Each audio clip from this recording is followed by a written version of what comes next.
Morning बच्चों। आज 10वीं के हिंदी में हम देखेंगे दानेश्वर शर्मा द्वारा लिखित छत्तीसगढ़ की लोक कलाएं। दानेश्वर शर्मा ने छत्तीसगढ़ की लोक कलाओं के बारे में हमको अवगत कराए हैं।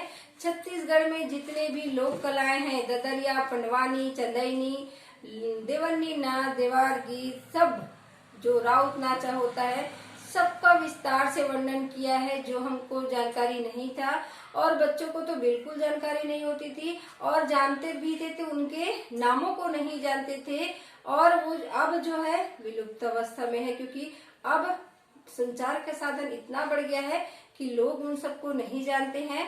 तो नाचा क्या होता है, चंदैनी क्या है, पंडवानी क्या है, ये राउत नाचा, ये सब कौन कौन इसमें जो बांस गीत होते थे वो इनके नाम, जो पंडवानी गायिका है, पंडवानी गायक है, देवन्नी नाच है और चंदैनी, लोरी चंदा, ये गाने वाले जो कलाकार थे हमारे देश में तो नाम कमाए ही हैं, साथ में साथ वो विदेशों में भी परचम लहरा के आए हैं। विदेशों में भी उनका मान सम्मान बढ़ा है। उनके पंडवानी को, गाना को ध्यान से सुनते थे, मजा लेते थे और बार बार उनको बुलाते थे। तो ये इन सब चीजों को, इनके नामों को, इनकी कला को उभारना, बताना, ये भरसक प्रयास किए हैं दानेश्वर शर्मा ने। तो उसी के चलते हम देखते हैं मध्य प्रदेश शासन ने लोक नाट्य के 5 छत्तीसगढ़ी कलाकार मदन लाल, बुलवाराम, गोविंद राम, देवीराम और फिदाबाई को तुलसी सम्मान प्रदान किया था। जब हमारा छत्तीसगढ़ और मध्य प्रदेश एक में था, हम मध्य प्रदेश में आते थे, छत्तीसगढ़ अलग नहीं हुआ था, तब ये सम्मान उनको मिला था मध्य प्रदेश शासन द्वारा।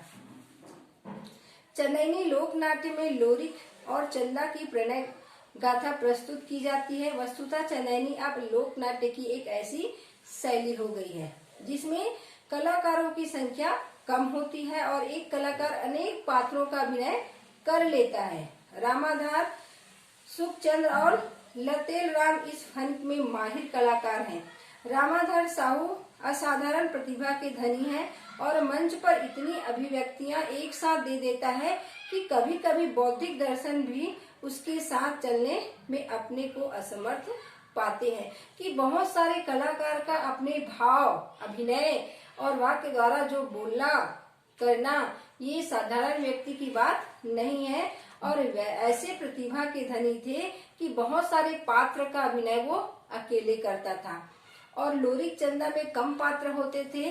लोरी और चंदा दो जो ऐसी प्रेम गाथा उसकी बताते हैं कि उसी के इर्द गिर्द पूरा घूमते रहता है, उसी का पाठ लिखता है। ज्यादा पात्रों का यहाँ पर जरूरत नहीं है और पात्र थोड़ा थोड़ा दिखाते हैं, तो एक ही व्यक्ति जो है बहुत सारे पात्र को निभा सकता है। बस्तर का भतरानाट और बिलासपुर का रहस भी लोक नाट्य है। रहस वस्तुतः रास है तथा कृष्ण की रामलीला का ही प्रदर्शन है। रास रचा जो कृष्ण भगवान रास जो रचते हैं, वैसी प्रकार ये रहस है जो गोल वृत्ताकार में भगवान की स्तुति करके नृत्य गान करते हैं। लोक नृत्य मादर की थाप पर थिरकते पांव। वैसे तो अधिकांश लोग गीत, लोक गाथा और लोक नाट्य में लोक नृत्य का भी थोड़ा बहुत पुट रहता है, किंतु नृत्य प्रधान होने के कारण जिन लोक कथाओं को लोक नृत्य की श्रेणी में रखा जा सकता है उसमें प्रमुख है पंथी, रावत नाच, गेड़ी, डंडा नाच, देवानी नाच और आदिवासी नृत्य। जो आदिवासी लोग नृत्य करते हैं वो पंथी नृत्य है, रावत नाचा है और नाचा में भी नृत्य दिखाते हैं, गाना के साथ साथ नृत्य भी दिखाते हैं। गेड़ी नृत्य भी होता है, डंडा नृत्य होता है, नाच होता है और देवन्नी नाच होता है। इनको लोक नृत्य की श्रेणी में रखा गया है। गाने के साथ साथ नृत्य का प्रदर्शन भी करते हैं हाव भाव के साथ, तो इनको लोक नृत्य की श्रेणी में रखा गया है। तो पंथी जो है गाना के साथ साथ में भगवान की स्तुति है। हम जो सतनामी समाज के जो गुरु हैं घासीदास बाबा, उसी की स्तुति करते करते उन लोग नृत्य करते हैं, करतब दिखाते हैं, अनेक प्रकार की झांकी दिखाते हैं और अपने सर्कल में बहुत सारे लोग स्फूर्ति के साथ तेज ध्वनि में वो बहुत स्फूर्ति लिए हुए तेज नृत्य करते हैं। तो अपने नृत्य के द्वारा जो है वो भगवान की भी वो जो घासीदास की भी स्तुति करते हैं और साथ साथ लोगों को मनोरंजित भी करते हैं। रावत नाचा भी वैसी है। रावत लोग दीपावली के पर्व में अपने भगवान की स्तुति के साथ साथ भगवान की भी स्तुति और अपने नृत्य का भी प्रदर्शन करते हैं। डंडा लेकर वो नाचते हैं और विशेष साज श्रृंगार के साथ। नाचा भी वही है। नाचा जो होता है प्रसंग के बीच बीच में, या शुरुआत तो गाने से होता है, नृत्य से होता है, और बीच बीच में प्रश्न देते हैं, अंतिम में वो एक और नृत्य गाने के साथ अंतिम होता है। तो ये भी लोक नृत्य की श्रेणी में आता है। गेड़ी नाच भी होता है। एक बांस का बना हुआ गेड़ी रहता है, उसमें चढ़ते हैं और उसमें गाने की धुन के साथ साथ अपने पैर का थिरक देते हैं और नृत्य कर करके वो अपने अभिनय का प्रदर्शन करते हैं।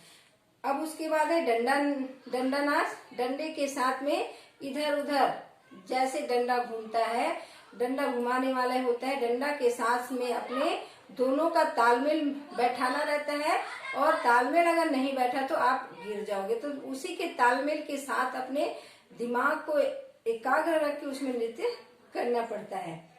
देवन्नी नाच होता है। देवन्नी लोग जो नाच करते हैं वो पढ़ चुके हैं।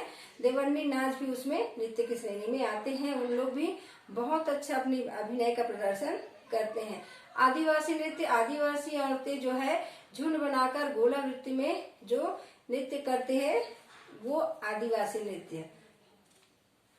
पंथी सतनामी संप्रदाय के भक्तों द्वारा अपने गुरु घासीदास तथा उसके बताए सत्य की महिमा को रेखांकित करके गाया जाने वाला भाव प्रणय नृत्य है, जो अपने गुरु घासीदास के बताए हुए रास्ते पर सत्य की महिमा को बताते हैं। गुरु घासीदास कहते थे सत्य के राह पर चले और अपने समाज को आगे लाने के लिए भरकम प्रयास किए, छुआछूत को दूर भगाने के लिए अपने कर्तव्य दिखाए और उस सत्य के मार्ग में चलते रहे। उन्हीं की गाथा गा गा कर सुनाते हैं।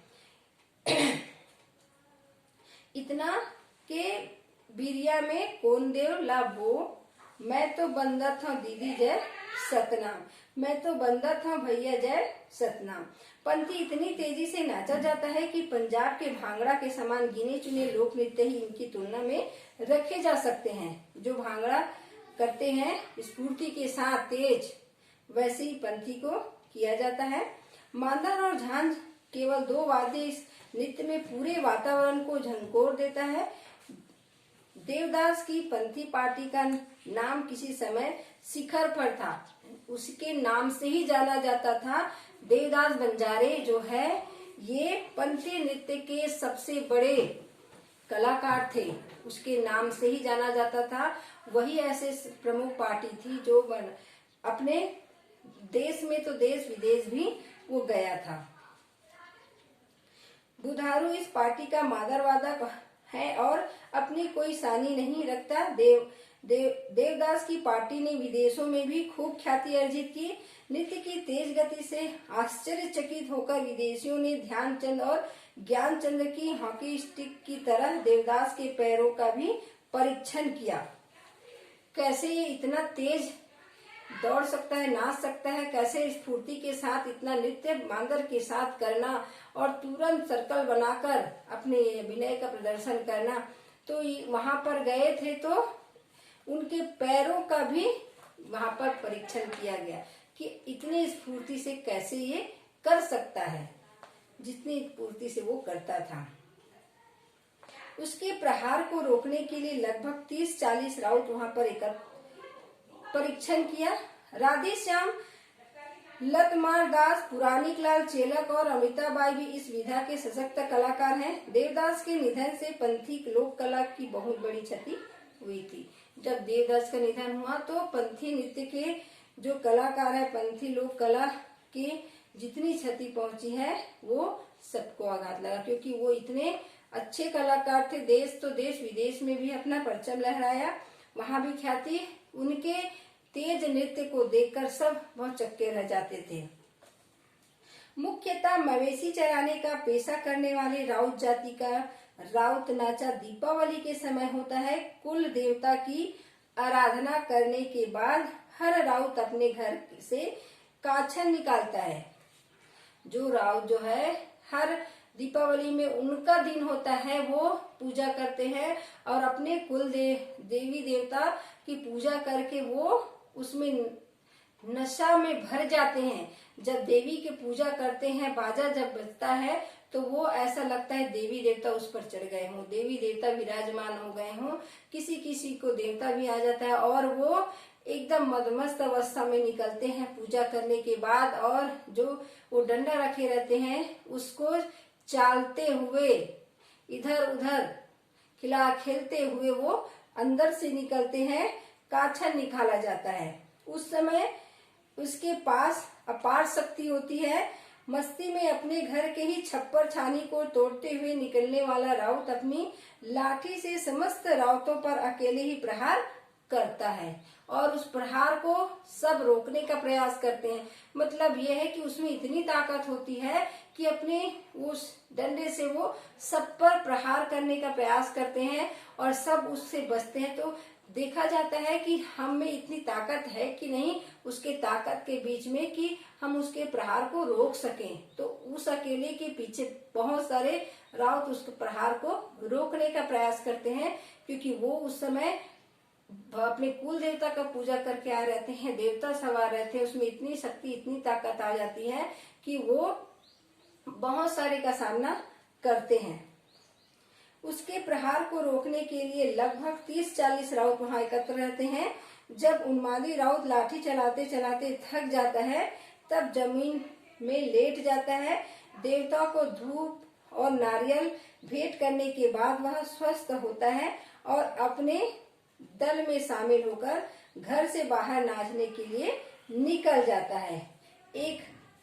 जब वो थक जाता है पूरा, तब उसके बाद नीचे गिर जाता है और फिर हुम दुब नारियल चढ़ाकर स्वस्थ होता है और उसके बाद सब नाचने के लिए जो आए जाते हैं मंडली उसके साथ शामिल होके और दूसरी जगह जाता है। प्रत्येक वहां पर राउत जो है सबको वैसे ही अपने अपने घर से निकालते हैं, सब अपनी देवता का पूजा करते हैं और सब वैसे ही एकत्र होकर फिर दूसरे घरों में नाचने के लिए, दिवाली मनाने के लिए फिर घूमते हैं। इसमें दिया गया है राउत का दोहा, गोहड़ी चरायम बड़ दुख पाए, मन अब्बड़ झुंझवाए, बर्दी चरायम बड़ सुख पाए, गजर के दुख है गाय, गजब के दुख है गाय। वो जो गैया चराते हैं उन लोग का झुंड है, थोड़ा गोढ़ी और बर्दी बहुत सारा, और किसी एक दो घर का मवेशी को चराते हैं और बहुत सारे लोगों के घर का चराना, तो बहुत सारे मवेशी और कम मवेशी, तो उसमें उसको क्या क्या फायदा होता है उसके बारे में बताया गया है कि कम को गैया चराने में उसको क्या फायदा है और ज्यादा लोगों के गैया चराने में क्या फायदा है। कम में दूध ज्यादा मिलता है और ज्यादा में उसको अधिक मिलता है और कम के घर चलाने से उसको कम मिलता है। छत्तीसगढ़ में त्योहारों का सत्र वर्षा ऋतु में हरेली से प्रारंभ होता है और हल, कुदाली, फावड़ा आदि कृषि औजारों की पूजा की जाती है। हमारे छत्तीसगढ़ में त्योहारों का शुरुआत हरेली को ही माना जाता है। हरेली त्योहार में हल, कुदाली, फावड़ा आदि कृषि औजारों की पूजा की जाती है। खेत का बुआई हो जाता है। खेत बुआई के बाद जितने भी औजार उसमें यूज किया जाता है उसको धो के अच्छे से रख के उसकी पूजा की जाती है, भोग लगाया जाता है, फिर उसको रख दिया जाता है कि अब इसका यूज हो गया है, अब हम अगले साल इसका यूज करेंगे। इस अवसर पर गेड़ी भी बनाई जाती है। गेड़ी में चढ़कर गेड़ी नाच दिखाते हैं। लगभग 8 फीट लंबे बांस में जमीन से लगभग 3 फीट की ऊंचाई पर बांस का ही पायदान बनाया जाता है। इस तरह गेड़ी तैयार होती है जिस पर चढ़कर नाचा जाता है। गेड़ी के पायदान को नारियल की रस्सी से बांधने पर उसमें मिट्टी तेल डालकर धूप में सुखाने से होने वाली चरमर की आवाज अन्य वाद्यों के साथ लगभग मिलकर अद्भुत संगीत पैदा करती है। समूह में नाचने पर गेड़ी नृत्य की छटा देखने लायक होती है, क्योंकि जमीन से ऊपर पैर बना रहता है, उसमें पैर रखना, उसमें बैलेंस बनाना और नृत्य करना साधारण बात नहीं है। हर कोई नहीं चढ़ सकता, हर कोई नृत्य नहीं कर सकता। उसमें खड़े होना, बैलेंस बनाना सबके बस की बात नहीं है। और उसको बांध कर, नारियल के गुछ में बांध बांध कर उसको बनाया जाता है, मिट्टी के तेल को डालकर सुखाया जाता है। उसमें जो आवाज आती है वाद्य यंत्रों के साथ में मिलाप होता है और अच्छे से चरचर की आवाज उसके साथ में मिलकर मधुरम कर देती है। आदिवासी नृत्य छत्तीसगढ़ की लोक कला का महासागर है। जनजातियों की बहुलता वाले क्षेत्र में सैकड़ों तरह के आदिवासी नृत्य प्रचलित हैं। मादर की धुन पर नाचने वाले आदिवासी अपने खुलेपन के लिए मशहूर है। युवक और युवतियां समान रूप से अधिकांश नृत्यों में एक साथ नाचते हैं। उनके पैरों का प्रक्षेपण इतना सधा हुआ और संतुलित रहता है कि लगता है कि किसी ने रस्सी या स्केल से बांध दिया हो। आदिवासी अंचलों के कुछ नृत्य बहुत प्रसिद्ध है। पैर ऐसे एक साथ उठाएंगे, एक साथ इधर घुमाएंगे कि ऐसा लगता है जैसे उनके पैरों को बांध दिए हों। एक सर्कल बनाएंगे, कतार में रहेंगे और उन लोग एक साथ नृत्य करते हैं, लड़की लड़का, और पैरों का ऐसे ताल चलता है कि लगता है कि उनके पैरों को रस्सी से बांध दिए हैं ताकि एक साथ वो उठ रहे हैं, एक साथ घूम रहे हैं। तो ये जो आदिवासी नृत्य है बहुत प्रसिद्ध है। बस्तर में गौर, ककसार, चेहरे, दीवार, माओ, डोली और डिंटो, सरगुजा में सैला, जसपुर में शकल, मानपुर में हुग्गी, चोली और मादरी, देवभोग में लरिया, प्राय सभी आदिवासी नृत्य किसी सामाजिक या धार्मिक परंपरा का निर्वाह करते हैं। जितने भी लोक नृत्य, लोक गीत है वो धार्मिकता लिए हुए होते हैं। लोक जो गाथाएं हैं धार्मिक से जुड़े हुए रहते हैं। भगवान की गाथा है, उनकी स्तुति है, इन्हीं को लेकर चलते हैं। पुअर्ता नहीं होती है। मूलतः कर्मा राजा और कर्मा रानी को प्रसन्न करने के लिए जनजाति के लोग कर्मा नाचते हैं, किंतु कालांतर में धदरिया के साथ जुड़कर वह श्रृंगार में भी हो गया है। ये कर्मा रानी और राजा के लिए गाया जाता है। अब धदरिया के साथ में जुड़कर ये प्रेम प्रसंग श्रृंगारिक बन गया है। गोलार्ध पर नाचते हुए युवक युवतियां का दल मादर की मस्ती में झूम झूम कर नाचता है और जब वह अपने साथी के पांव के अंगूठे को छूने की स्थिति में आ जाता है तब कर्मा सिद्ध होता है। यह कर्मा गीत के बोल हैं। होई रे तोला जाना पड़ी रे। हमारी संस्कृति मूलतः लोक संस्कृति है। लोक कला उसका एक अंग है। शरीर की पुष्टि के लिए अंगों का पुष्ट होना अनिवार्य है। अतः लोक कला की अजरता अमरता लोक संस्कृति की अजरता अमरता है। जैसी हमारी लोक कला है अजर अमर, वैसी लोक संस्कृति भी अजर अमर होनी चाहिए। हम जहाँ पर रहते हैं लोक संस्कृति, हमारी लोक द्वारा बनाया गया लोक संस्कृति अजर अमर होना जरूरी है। लोक कला जैसी रहेगी, लोक संस्कृति वैसी रहेगी, वहाँ के लोगों का ही वैसे ही मान सम्मान बढ़ता है।